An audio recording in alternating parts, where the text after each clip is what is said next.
Rahul Gandhi, M A. Baby, A Raja, Akhilesh Yadav, നിങ്ങളോടൊക്കെ ചില ചോദ്യങ്ങൾ ചോദിക്കാനുണ്ട്. 2026 വാർഷിക അമർനാഥ് തീർത്ഥാടനം ജൂലൈ 3 മുതലാണ് ഔദ്യോഗികമായി ആരംഭിച്ചത്. അമർനാഥ്ജി ഷ്രെയിൻ ബോർഡിന്റെ തീരുമാനപ്രകാരം കാശ്മീരിലെ പഹൽഗാം, ബാൾട്ടാൾ എന്നീ 2 റൂട്ടുകളിലൂടെയാണ് തീർത്ഥാടനം നടക്കുന്നത്. 2026 ജൂലൈ 3 മുതൽ ഓഗസ്റ്റ് 28 വരെ, രക്ഷാബന്ധൻ ദിവസം വരെ 57 ദിവസങ്ങൾ. തീർത്ഥാടകരുടെ ആദ്യ സംഘത്തിന്റെ യാത്ര ജമ്മുവിലെ ഭഗവതി നഗർ ബേസ് ക്യാമ്പിൽ വെച്ച് ജൂലൈ 2-ന് Jammu Kashmir lieutenant governor Manoj Sinha flag off ചെയ്തിരുന്നു. തുടർന്ന് ജൂലൈ 3 മുതൽ ഭക്തർ ഗുഹയിലേക്ക് ദർശനത്തിനായി പ്രവേശിച്ചു തുടങ്ങി. ഇനി ചില ചോദ്യങ്ങൾ ചോദിക്കുന്നു. തീർത്ഥാടന യാത്രയ്ക്ക് ഇസപ്പൽ സുരക്ഷയാണ് ഏർപ്പെടുത്തിയിരിക്കുന്നത്.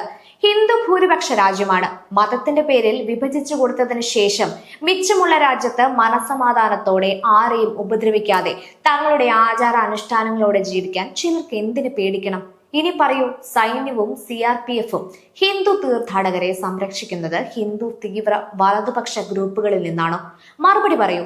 ഭാരതത്തിന്റെ സൈന്യം സ്വന്തം രാജ്യത്തെ ഹിന്ദുക്കളിൽ നിന്ന് ഹിന്ദുക്കളെ തന്നെ രക്ഷിക്കാൻ നിയോഗിക്കപ്പെട്ടിരിക്കുന്നു. ഇതാണോ നിങ്ങളുടെ മുഹമ്മദ് കി ദുഖാൻ, സ്നേഹക്കട?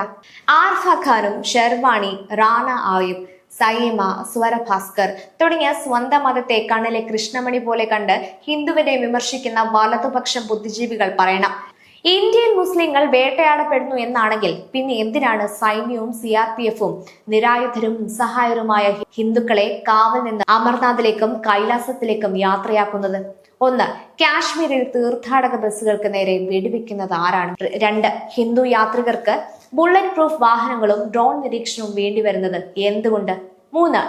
പീഡിപ്പിക്കപ്പെടുന്ന വിഭാഗത്തിന് സർക്കാർ Z+ സുരക്ഷ കൊടുക്കുന്ന ഒരു രാജ്യം ലോകത്ത് വേറെയുണ്ടോ?